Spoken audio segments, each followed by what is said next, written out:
Indy Joe Hall is a very high profile out there gangster. ਜਿੱਦਾਂ ਹੀ ਭਾਰਤ ਨੂੰ ਆਜ਼ਾਦੀ ਮਿਲਦੀ ਆ ਤਾਂ ਜ਼ਿਆਦਾਤਰ ਪੰਜਾਬੀ ਭਾਰਤ ਨੂੰ ਛੱਡ ਕੇ ਪ੍ਰਦੇਸ਼ਾਂ ਦੇ ਵਿੱਚ ਵਸਣਾ ਸ਼ੁਰੂ ਕਰ ਦਿੰਦੇ ਨੇ।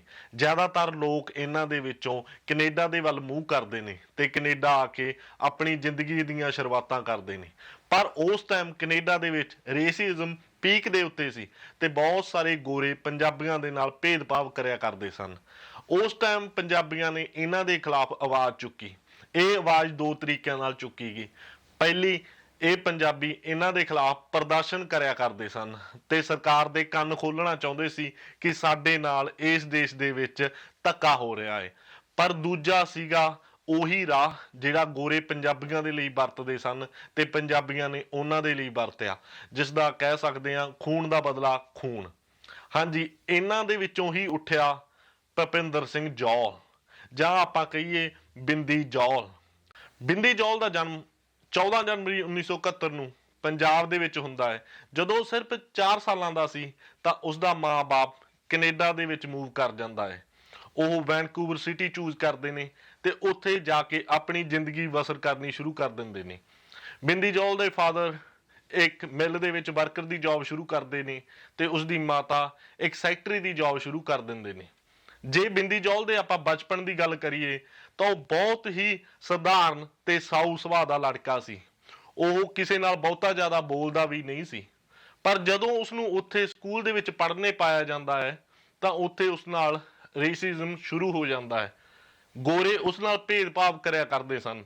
8ਵੀਂ ਕਲਾਸ ਤੱਕ ਉਸਨੇ ਕਿਸੇ ਦੇ ਖਿਲਾਫ ਕੁਝ ਵੀ ਨਹੀਂ ਬੋਲਿਆ, ਪਰ 8ਵੀਂ ਕਲਾਸ ਤੱਕ ਆਉਂਦੇ ਆਉਂਦੇ ਉਸਦੇ ਸੁਭਾਅ ਦੇ ਵਿੱਚ ਫਰਕ ਆਉਣਾ ਸ਼ੁਰੂ ਹੋ ਗਿਆ।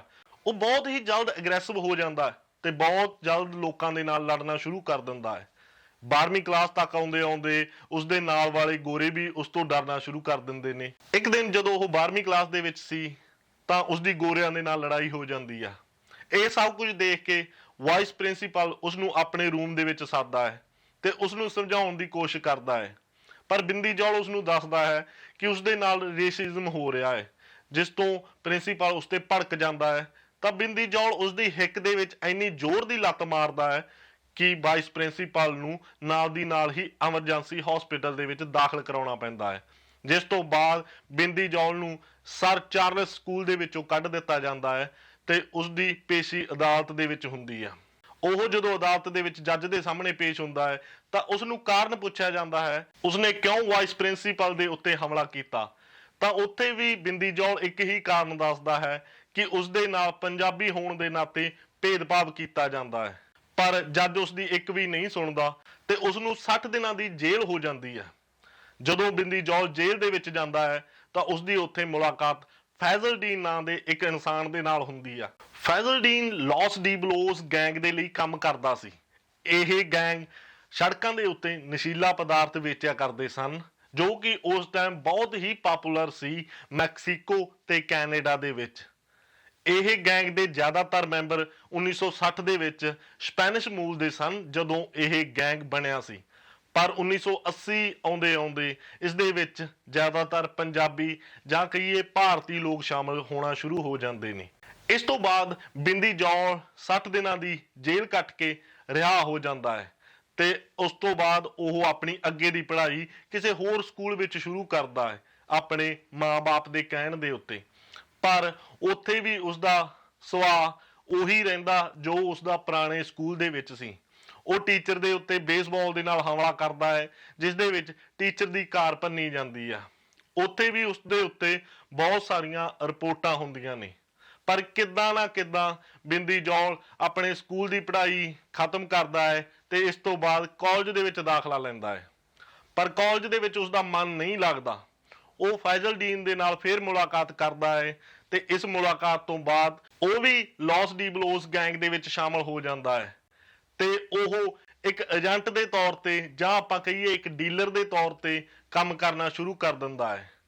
ਤੇ ਉਸ ਟਾਈਮ ਹੀ ਉਸਦੀ ਮੁਲਾਕਾਤ ਹੁੰਦੀ ਹੈ ਉਸ ਗਰੁੱਪ ਦੇ ਸਰਦਾਰ ਕਹੇ ਜਾਣ ਵਾਲੇ ਦੋਸਾਂਝ ਭਰਾਵਾਂ ਦੇ ਨਾਲ, ਜਿਨ੍ਹਾਂ ਦਾ ਨਾਂ ਜਿੰਮੀ ਦੋਸਾਂਝ ਤੇ ਰੌਣ ਦੋਸਾਂਝ ਸੀ, ਜੋ ਕਿ ਉਸ ਟਾਈਮ ਉਸ ਗੈਂਗ ਨੂੰ ਆਪਰੇਟ ਕਰਿਆ ਕਰਦੇ ਸਨ। ਇਸ ਗੈਂਗ ਦਾ ਉਸ ਟਾਈਮ ਮੇਨ ਕੰਮ ਨਸ਼ਾ ਵੇਚਣਾ ਹੀ ਸੀ ਤੇ ਬਿੰਦੀ ਜੌਲ ਵੀ ਇੱਕ ਡੀਲਰ ਦੇ ਤੌਰ ਤੇ ਸੜਕਾਂ ਦੇ ਉੱਤੇ ਨਸ਼ਾ ਵੇਚਣਾ ਸ਼ੁਰੂ ਕਰ ਦਿੰਦਾ ਹੈ।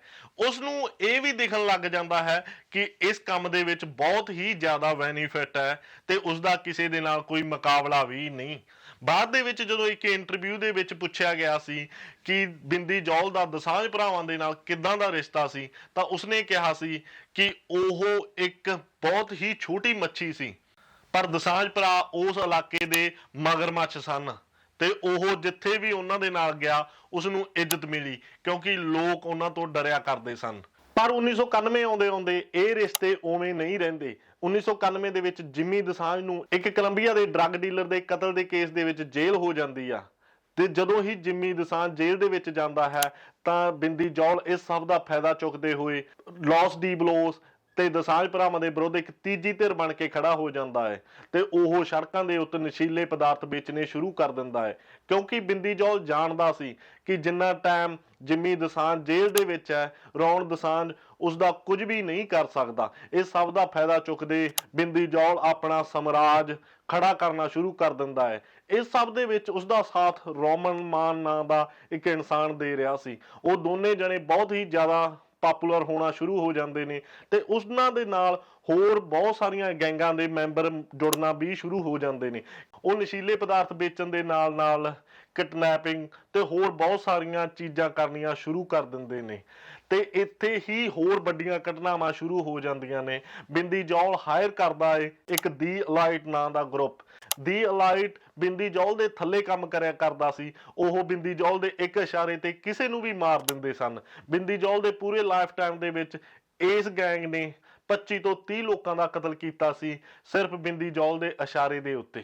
ਪਰ ਉਧਰ ਜਿਮੀ ਦੋਸਾਂਝ ਵੀ ਜੇਲ੍ਹ ਤੋਂ ਰਿਹਾ ਹੋ ਜਾਂਦਾ ਹੈ ਤੇ ਉਸ ਨੂੰ ਪਤਾ ਲੱਗਦਾ ਹੈ ਕਿ ਉਸ ਦੇ ਥੱਲੇ ਕੰਮ ਕਰਨ ਵਾਲਾ ਇੱਕ ਇਨਸਾਨ ਖੁਦ ਦਾ ਕਾਰੋਬਾਰ ਸ਼ੁਰੂ ਕਰ ਚੁੱਕਾ ਹੈ ਤੇ ਇਹ ਸਭ ਨੂੰ ਉਹ ਦੇਖ ਕੇ ਬਹੁਤ ਹੀ ਪਰੇਸ਼ਾਨ ਹੁੰਦਾ ਹੈ। ਇਸ ਤੋਂ ਬਾਅਦ ਦੋਸਾਂਝ ਭਰਾ ਵੀ ਆਪਣਾ ਕਾਰੋਬਾਰ ਕਰਨ ਦੀ ਕੋਸ਼ਿਸ਼ ਕਰਨ ਲੱਗਦੇ ਨੇ ਪਰ ਬਿੰਦੀ ਜੌਲ ਉਹਨਾਂ ਨੂੰ ਅੱਗੇ ਨਿਕਲ ਨਹੀਂ ਸੀ ਦੇਣਾ ਚਾਹੁੰਦਾ ਕਿਉਂਕਿ ਬਿੰਦੀ ਜੌਲ ਨੂੰ ਪਤਾ ਸੀ ਕਿ ਉਹ ਹੀ ਇਸ ਸਾਮਰਾਜ ਦਾ ਕਿੰਗ ਹੈ, ਉਹ ਕਿਸੇ ਨੂੰ ਅੱਗੇ ਨਹੀਂ ਆਉਣ ਦੇਵੇਗਾ।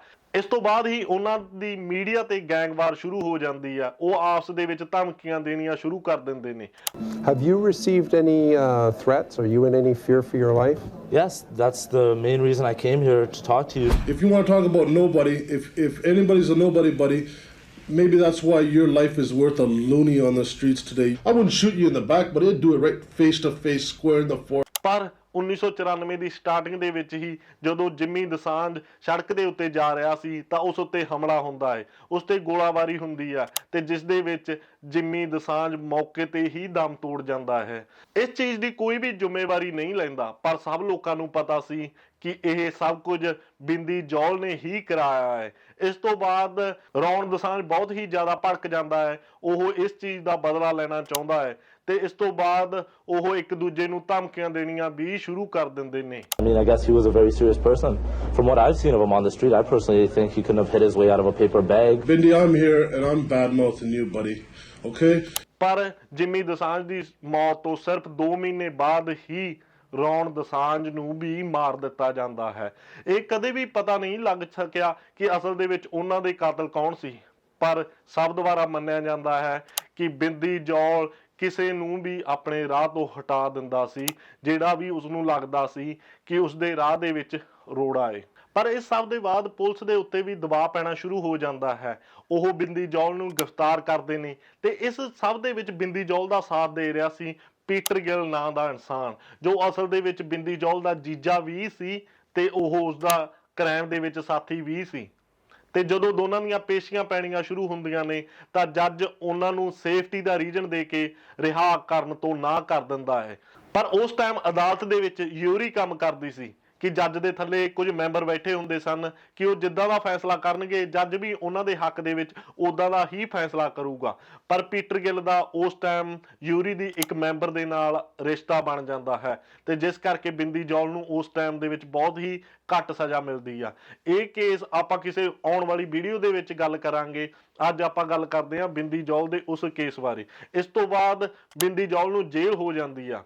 ਅੱਜ ਤੱਕ ਇਹ ਮੰਨਿਆ ਜਾਂਦਾ ਹੈ ਕਿ ਇਹ ਉਸ ਟਾਈਮ ਦਾ ਕੈਨੇਡਾ ਦਾ ਬਹੁਤ ਹੀ ਚਰਚਿਤ ਤੇ ਸਭ ਤੋਂ ਮਹਿੰਗਾ ਕੇਸ ਸੀ ਜੇਲ੍ਹ ਜਾਣ ਤੋਂ ਬਾਅਦ ਬਿੰਦੀ ਜੌਲ ਦੀ ਮੁਲਾਕਾਤ ਹੁੰਦੀ ਆ ਇੱਕ ਬੱਲ ਬੁੱਟਰ ਨਾਂ ਦੇ ਇਨਸਾਨ ਨਾਲ। ਬੱਲ ਬੁੱਟਰ ਉਸ ਟਾਈਮ ਜੇਲ੍ਹ ਜਾਣ ਤੋਂ ਪਹਿਲਾਂ ਸਿਰਫ ਛੋਟਾ-ਮੋਟਾ ਹੀ ਕ੍ਰਿਮੀਨਲ ਸੀ, ਪਰ ਜਦੋਂ ਹੀ ਬਿੰਦੀ ਜੌਲ ਨੂੰ ਉਹ ਮਿਲਦਾ ਤਾਂ ਉਹ ਬਹੁਤ ਛੇਤੀ ਇੱਕ ਦੂਜੇ ਦੇ ਸਾਥੀ ਬਣ ਜਾਂਦੇ ਨੇ। ਤੇ ਜਿੱਦਾਂ ਹੀ 1995 ਦੇ ਵਿੱਚ ਬਿੰਦੀ ਜੌਲ ਜੇਲ੍ਹ ਤੋਂ ਬਾਹਰ ਨਿਕਲਦਾ ਹੈ ਤਾਂ ਬੱਲ ਬੁੱਟਰ ਦੇ ਨਾਲ ਆਪਣੇ ਸਭ ਕ੍ਰਾਈਮ ਦੁਬਾਰਾ ਸ਼ੁਰੂ ਕਰ ਦਿੰਦੇ ਨੇ। ਉਸ ਟਾਈਮ ਮੰਨਿਆ ਜਾਂਦਾ ਸੀ ਕਿ ਬੱਲ ਬੁੱਟਰ ਬਿੰਦੀ ਜੌਲ ਦੀ ਸੱਜੀ ਬਾਂਹ ਹੈ। ਜਿਸ ਵੀ ਟਾਈਪ ਦਾ ਕ੍ਰਾਈਮ ਹੋਵੇ ਬੱਲ ਬੁੱਟਰ ਉਸ ਕ੍ਰਾਈਮ ਦੇ ਵਿੱਚ ਸ਼ਾਮਲ ਹੀ ਹੁੰਦਾ ਸੀ। ਪਰ ਇਸ ਸਭ ਦੇ ਵਿੱਚ ਬਿੰਦੀ ਜੌਲ ਦੇ ਸੁਭਾਅ ਦੇ ਵਿੱਚ ਵੀ ਬਹੁਤ ਵੱਡਾ ਫਰਕ ਆਉਣਾ ਸ਼ੁਰੂ ਹੋ ਗਿਆ ਸੀ। ਉਹ ਨਿੱਕੀ ਨਿੱਕੀ ਗੱਲ ਤੇ ਹੀ ਕਿਸੇ ਨੂੰ ਵੀ ਮਾਰ ਦਿੰਦਾ ਸੀ। ਉਹ ਆਪਣੇ ਹਰ ਇੱਕ ਸਾਥੀ ਦੇ ਉੱਤੇ ਸ਼ੱਕ ਕਰਦਾ ਰਹਿੰਦਾ ਸੀ। ਇੱਕ ਵਾਰ ਦੀ ਗੱਲ ਹੈ ਕਿ ਇੱਕ ਰੈਂਡੀ ਚੈਨ ਨਾਂ ਦੇ ਇਨਸਾਨ ਨੇ ਉਸ ਨੂੰ 5 ਕਿਲੋ ਨਸ਼ਾ ਵੇਚਿਆ, ਪਰ ਇਹ ਨਸ਼ਾ ਨਕਲੀ ਨਿਕਲਿਆ, ਜਿਸ ਤੋਂ ਬਾਅਦ ਉਸਨੇ ਉਸ ਰੈਂਡੀ ਚੈਨ ਨਾਂ ਦੇ ਇਨਸਾਨ ਨੂੰ ਆਪਣੀ ਕਾਰ ਦੀ ਡਿੱਗੀ ਦੇ ਵਿੱਚ ਪਾ ਕੇ ਲਗਭਗ 55 ਘੰਟੇ ਕਮਾਉਂਦਾ ਰਿਹਾ, ਜਿੰਨਾ ਟਾਈਮ ਉਸਦਾ ਭਰਾ ਆ ਕੇ ਉਸਨੂੰ ਛੁਡਾ ਕੇ ਨਹੀਂ ਲੈ ਗਿਆ। ਤੇ ਇਸ ਸਭ ਦੇ ਬਦਲੇ ਉਸਨੇ ਉਸਨੂੰ ਹੋਰ ਜ਼ਿਆਦਾ ਨਸ਼ਾ ਦਿੱਤਾ। ਪਰ ਹੌਲੀ ਹੌਲੀ ਬੱਲ ਬੁੱਟਰ ਨੂੰ ਬਿੰਦੀ ਜੌਲ ਦੇ ਉੱਤੇ ਸ਼ੱਕ ਹੋਣਾ ਸ਼ੁਰੂ ਹੋ ਗਿਆ ਕਿ ਉਹ ਸਭ ਆਪਣੇ ਹੀ ਮਾਰ ਰਿਹਾ ਹੈ। ਬਾਅਦ ਦੇ ਵਿੱਚ ਇੱਕ ਇੰਟਰਵਿਊ ਦੇ ਵਿੱਚ ਬੱਲ ਬੁੱਟਰ ਨੇ ਦੱਸਿਆ ਸੀ ਕਿ ਬਿੰਦੀ ਜੌਲ ਨੇ ਉਸ ਨੂੰ ਆਪਣੇ ਜੀਜੇ ਪੀਟਰ ਗਿੱਲ ਨੂੰ ਮਾਰਨ ਤੱਕ ਦਾ ਵੀ ਕਹਿ ਦਿੱਤਾ ਸੀ। ਪਰ ਇੱਕ ਵਾਰ ਜਦੋਂ ਬੱਲ ਬੁੱਟਰ, ਬਿੰਦੀ ਜੌਲ ਤੇ ਇੱਕ ਡਰੇਕ ਸ਼ੰਕਰ ਨਾਂ ਦਾ ਮੁੰਡਾ ਇੱਕ ਕਲੱਬ ਦੇ ਵਿੱਚ ਪਾਰਟੀ ਕਰਨ ਜਾ ਰਹੇ ਸਨ ਤਾਂ ਡਰੇਕ ਸ਼ੰਕਰ ਨਾਂ ਦਾ ਮੁੰਡਾ ਨਿੱਕੀ ਜੀ ਗੱਲ ਤੇ ਬਿੰਦੀ ਜੌਲ ਨੂੰ ਮਜ਼ਾਕ ਕਰਦਾ ਹੈ। ਬਿੰਦੀ ਜੌਲ ਨੂੰ ਇਹ ਮਜ਼ਾਕ ਪਸੰਦ ਨਹੀਂ ਆਉਂਦਾ ਤੇ ਉਹ ਉਸ ਥਾਂ ਤੇ ਹੀ ਉਹ ਡਰੇਕ ਸ਼ੰਕਰ ਨੂੰ ਮਾਰ ਦਿੰਦਾ ਹੈ। ਇਹ ਡਰੇਕ ਸ਼ੰਕਰ ਬੱਲ ਬੁੱਟਰ ਦੇ ਬਚਪਨ ਦਾ ਸਾਥੀ ਸੀ ਤੇ ਉਹ ਨਿੱਕੀ ਜੀ ਗੱਲ ਕਰਕੇ ਮਾਰਿਆ ਗਿਆ। ਬੱਲ ਬੁੱਟਰ ਉਸ ਟਾਈਮ ਹੀ ਬਿੰਦੀ ਜੌਲ ਨੂੰ ਮਾਰਨਾ ਚਾਹੁੰਦਾ ਸੀ, ਪਰ ਉਸ ਟਾਈਮ ਉਹ ਬਿੰਦੀ ਜੌਲ ਦੀਆਂ ਅੱਖਾਂ ਦੇ ਵਿੱਚ ਗੁੱਸਾ ਦੇਖ ਕੇ ਚੁੱਪ ਕਰ ਜਾਂਦਾ ਹੈ, ਪਰ ਉਸਦੇ ਮਨ ਦੇ ਵਿੱਚ ਬਦਲੇ ਦੀ ਭਾਵਨਾ ਉੱਠ ਖੜਦੀ ਹੈ। ਇਸ ਤੋਂ ਕੁਝ ਟਾਈਮ ਬਾਅਦ ਹੀ ਬਿੰਦੀ ਜੌਲ ਰੋਮਨ ਮਾਨ ਨੂੰ ਵੀ ਮਾਰ ਦਿੰਦਾ ਹੈ। ਇਹ ਰੋਮਨ ਮਾਨ ਉਹੀ ਸੀ ਜਿਸ ਦੇ ਨਾਲ ਬਿੰਦੀ ਜੌਲ ਨੇ ਆਪਣਾ ਬਿਜ਼ਨਸ ਸ਼ੁਰੂ ਕੀਤਾ ਸੀ। ਇਸ ਸਭ ਕੁਝ ਤੋਂ ਲਗਭਗ 1 ਮਹੀਨਾ ਬਾਅਦ ਹੀ ਬਿੰਦੀ ਜੌਲ ਤੇ ਬੱਲ ਬੁੱਟਰ ਸਰੀ ਦੇ ਇੱਕ ਕਲੱਬ ਦੇ ਵਿੱਚ ਪਾਰਟੀ ਕਰਨ ਜਾ ਰਹੇ ਸਨ। ਜਦੋਂ ਉਹ ਸੜਕ ਦੇ ਉੱਤੇ ਆਪਣੀ ਗੱਡੀ ਲੈ ਕੇ ਨਿਕਲਦੇ ਨੇ ਤਾਂ ਬਿੰਦੀ ਜੌਲ ਉਸ ਗੱਡੀ ਨੂੰ ਕਲੱਬ ਦੀ ਬਜਾਏ ਹੋਰ ਰਾਹ ਤੇ ਪਾ ਲੈਂਦਾ ਹੈ। ਬੱਲ ਬੁੱਟਰ ਉਸ ਨੂੰ ਪੁੱਛਦਾ ਹੈ, ਪਰ ਬਿੰਦੀ ਜੌਲ ਉਸ ਨੂੰ ਕੋਈ ਵੀ ਜਵਾਬ ਨਹੀਂ ਦਿੰਦਾ। ਪਰ ਰਸਤੇ ਦੇ ਵਿੱਚ ਉਹਨਾਂ ਨੂੰ ਪੁਲਿਸ ਰੋਕ ਲੈਂਦੀ ਆ। ਜਿੱਦਾਂ ਹੀ ਪੁਲਿਸ ਰੋਕਦੀ ਆ, ਬਿੰਦੀ ਜੌਲ ਹਫੜਾ ਦਫੜੀ ਦੇ ਵਿੱਚ ਕੁਝ ਲੱਭਣ ਲੱਗਦਾ ਹੈ ਤੇ ਉਹ ਉਸੇ ਟਾਈਮ ਹੀ ਪਿਸਟਲ ਲੱਭ ਕੇ ਬੱਲ ਬੁੱਟਰ ਨੂੰ ਫੜਾ ਦਿੰਦਾ ਹੈ ਕਿ ਇਹ ਸਭ ਦੀ ਜ਼ਿੰਮੇਵਾਰੀ ਬੱਲ ਬੁੱਟਰ ਲੈ ਲਵੇ। ਬੱਲ ਬੁੱਟਰ ਨੂੰ ਇਹ ਸਭ ਕੁਝ ਦੇਖ ਕੇ ਬਹੁਤ ਹੀ ਹੈਰਾਨੀ ਫੀਲ ਹੁੰਦੀ ਆ, ਕਿਉਂਕਿ ਬਿੰਦੀ ਜੌਲ ਕਦੇ ਵੀ ਵੈਪਨ ਕੈਰੀ ਨਹੀਂ ਸੀ ਕਰਦਾ। ਉਹ ਵੈਪਨ ਸਿਰਫ ਉਦੋਂ ਹੀ ਕੈਰੀ ਕਰਦਾ ਸੀ ਜਦੋਂ ਉਸਨੇ ਕਿਸੇ ਨੂੰ ਮਾਰਨਾ ਹੁੰਦਾ ਸੀ। ਤਾਂ ਬੱਲ ਬੁੱਟਰ ਨੂੰ ਲੱਗਦਾ ਹੈ ਕਿ ਜੇ ਅੱਜ ਪੁਲਿਸ ਨਾ ਰੋਕਦੀ ਤਾਂ ਬਿੰਦੀ ਜੌਲ ਨੇ ਉਸਦਾ ਕਤਲ ਕਰ ਦੇਣਾ ਸੀ। ਬੱਲ ਬੁੱਟਰ ਉਸ ਪਿਸਟਲ ਦੀ ਜ਼ਿੰਮੇਵਾਰੀ ਆਪਣੇ ਸਿਰ ਲੈ ਲੈਂਦਾ ਹੈ ਤੇ ਉਹ ਪੁਲਿਸ ਦੇ ਨਾਲ ਚਲਿਆ ਜਾਂਦਾ ਹੈ, ਕਿਉਂਕਿ ਉਸ ਨੂੰ ਪਤਾ ਸੀ ਕਿ ਜੇ ਅੱਜ ਉਹ ਬਿੰਦੀ ਜੌਲ ਦੇ ਨਾਲ ਗਿਆ ਤਾਂ ਉਸ ਦੀ ਮੌਤ ਪੱਕਾ ਹੋਣੀ ਹੈ। ਪਰ ਇਸ ਸਭ ਤੋਂ ਕੁਝ ਟਾਈਮ ਬਾਅਦ ਹੀ ਬੱਲ ਬੁੱਟਰ ਰਿਹਾ ਹੋ ਜਾਂਦਾ ਹੈ। ਪਰ 20 ਦਸੰਬਰ 1997 ਦੀ ਇੱਕ ਸ਼ਾਮ ਨੂੰ ਜਦੋਂ ਬਿੰਦੀ ਜੌਲ ਇੱਕ ਕਲੱਬ ਦੇ ਵਿੱਚ ਪਾਰਟੀ ਕਰ ਰਿਹਾ ਸੀ ਤਾਂ ਉਸਦੇ ਸਿਰ ਦੇ ਉੱਤੇ ਫਾਇਰ ਹੋ ਜਾਂਦਾ ਹੈ ਤਾਂ ਬਿੰਦੀ ਜੌਲ ਮੌਕੇ ਤੇ ਹੀ ਦਮ ਤੋੜ ਜਾਂਦਾ। ਉਸ ਟਾਈਮ ਕਲੱਬ ਦੇ ਵਿੱਚ ਲਗਭਗ 300 ਤੋਂ ਜ਼ਿਆਦਾ ਇਨਸਾਨ ਸਨ, ਪਰ ਕਿਸੇ ਨੇ ਵੀ ਬਿੰਦੀ ਜੌਲ ਦੀ ਗਵਾਹੀ ਨਹੀਂ ਦਿੱਤੀ। ਬਾਅਦ ਦੇ ਵਿੱਚ ਇੱਕ ਇੰਟਰਵਿਊ ਦੇ ਵਿੱਚ ਬੱਲ ਬੁੱਟਰ ਨੇ ਇਹ ਐਕਸੈਪਟ ਕੀਤਾ ਸੀ ਕਿ ਹਾਂ, ਇਹ ਕਤਲ ਉਸਨੇ ਹੀ ਕਰਵਾਇਆ ਸੀ, ਉਸੇ ਹੀ ਗਰੁੱਪ ਤੋਂ ਜੋ ਗਰੁੱਪ ਕਦੇ ਬਿੰਦੀ ਜੌਲ ਦੇ ਲਈ ਕੰਮ ਕਰਦਾ ਸੀ, ਕਿਉਂਕਿ ਉਸ ਗਰੁੱਪ ਨੂੰ ਵੀ ਖਤਰਾ ਹੋ ਗਿਆ ਸੀ ਕਿ ਹੁਣ ਬਿੰਦੀ ਜੌਲ ਆਪਣੇ ਹੀ ਲੋਕਾਂ ਨੂੰ ਮਾਰਨਾ ਸ਼ੁਰੂ ਕਰ ਚੁੱਕਿਆ ਹੈ। ਇਸ ਤਰ੍ਹਾਂ ਕੈਨੇਡਾ ਦੇ ਇੱਕ ਬਹੁਤ ਹੀ ਮਸ਼ਹੂਰ ਪੰਜਾਬੀ ਗੈਂਗਸਟਰ ਦਾ ਅੰਤ ਹੋ ਜਾਂਦਾ ਹੈ। ਜੇ ਬਿੰਦੀ ਜੌਲ ਦੀ ਗੱਲ ਕਰੀਏ ਤਾਂ ਉਹ ਕਿਸੇ ਨੂੰ ਕੁਝ ਵੀ ਬੋਲ ਦਿੰਦਾ ਸੀ। ਜਦੋਂ ਉਹ ਇੱਕ ਵਾਰੀ ਇੰਡੀਆ ਦੀ ਫਲਾਈਟ ਫੜਨ ਦੇ ਲਈ 에ਅਰਪੋਰਟ ਤੇ ਪਹੁੰਚਦਾ ਹੈ ਤਾਂ ਉਸ ਨੂੰ ਇੱਕ ਪੱਤਰਕਾਰ ਪੁੱਛਦਾ ਹੈ ਕਿ ਉਸ ਨੂੰ ਇੰਡੀਆ ਦੇ ਵਿੱਚ ਖਤਰਾ ਨਹੀਂ, ਤਾਂ ਬਿੰਦੀ ਜੌਲ ਇਹ ਜਵਾਬ ਦਿੰਦਾ ਹੈ, Are you worried about your safety in India? I never worry about my safety. My safety is no problem. And what about the shootings last night? Just move the camera, or you might have to worry about your safety. Hey, get that thing out of your face or I'll rip it right off your head. I don't give a okay? Get the ਅੰਤ ਦੇ ਵਿੱਚ ਗੱਲ ਕਰੀਏ ਤਾਂ ਬਿੰਦੀ ਜੌਲ ਦੇ ਲਈ ਦੋ ਤਰ੍ਹਾਂ ਦੇ ਲੋਕ ਸਾਹਮਣੇ ਆਉਂਦੇ ਨੇ। ਜੋ ਇੱਕ ਉਹ ਲੋਕ ਜੋ ਬਿੰਦੀ ਜੌਲ ਨੂੰ ਹੀਰੋ ਮੰਨਦੇ ਨੇ ਤੇ ਇੱਕ ਉਹ ਲੋਕ ਜਿਹੜੇ ਮੰਨਦੇ ਨੇ ਕਿ ਬਿੰਦੀ ਜੌਲ ਸਿਰਫ ਇੱਕ ਗੈਂਗਸਟਰ ਸੀ, ਇਸ ਤੋਂ ਉੱਤੇ ਉਹ ਕੁਝ ਵੀ ਨਹੀਂ ਸੀ। ਪਰ ਜੇ ਆਪਾਂ ਬਿੰਦੀ ਜੌਲ ਦੀ ਗੱਲ ਕਰੀਏ ਤਾਂ ਸ਼ੁਰੂ ਦੇ ਵਿੱਚ ਉਹ ਰੇਸ਼ਿਜ਼ਮ ਦੇ ਖਿਲਾਫ ਹੀ ਉੱਠਿਆ ਸੀ, ਪਰ ਅੰਤ ਆਉਂਦੇ ਆਉਂਦੇ ਉਹ ਆਪਣੇ ਲੋਕਾਂ ਦਾ ਹੀ ਸਫਾਇਆ ਕਰਨਾ ਸ਼ੁਰੂ ਕਰ ਦਿੰਦਾ ਹੈ, ਜਿਸ ਕਰਕੇ ਉਸ ਦਾ ਵੀ ਉਹੀ ਅੰਜਾਮ ਹੁੰਦਾ ਹੈ ਜੋ ਬਾਕੀ ਗੈਂਗਸਟਰਾਂ ਦਾ ਹੋਇਆ ਸੀ। ਜੇ ਤੁਹਾਨੂੰ ਮੇਰੀ ਇਹ ਵੀਡੀਓ ਪਸੰਦ ਆਉਂਦੀ ਆ ਤਾਂ ਤੁਸੀਂ ਮੇਰੇ ਚੈਨਲ ਨੂੰ ਲਾਈਕ, ਸ਼ੇਅਰ, ਸਬਸਕ੍ਰਾਈਬ ਕਰੋ। ਆਪਾਂ ਆਉਣ ਵਾਲੀਆਂ ਵੀਡੀਓ ਦੇ ਵਿੱਚ ਗੱਲ ਕਰਾਂਗੇ ਬਲ ਬੁੱਟਰ ਦੀ ਤੇ ਹੋਰ ਉਹਨਾਂ ਗੈਂਗਸਟਰਾਂ ਦੀ ਜਿਹੜੇ ਬਿੰਦੀ ਜੌਲ ਦੇ ਜਾਣ ਤੋਂ ਬਾਅਦ ਉੱਠੇ, ਭਾਵੇਂ ਉਹਨਾਂ ਦੇ ਵਿੱਚ ਬਿੰਦੀ ਜੌਲ ਦਾ ਗੁਰੂ ਰਣਜੀਤ ਚੀਮਾ ਹੋਵੇ। ਇਹਨਾਂ ਸਭ ਦੀ ਗੱਲ ਆਪਾਂ ਆਉਣ ਵਾਲੀਆਂ ਵੀਡੀਓ ਦੇ ਵਿੱਚ ਕਰਦੇ ਹਾਂ। ਤਦ ਤੱਕ ਮਿਲਦੇ ਹਾਂ। ਧੰਨਵਾਦ।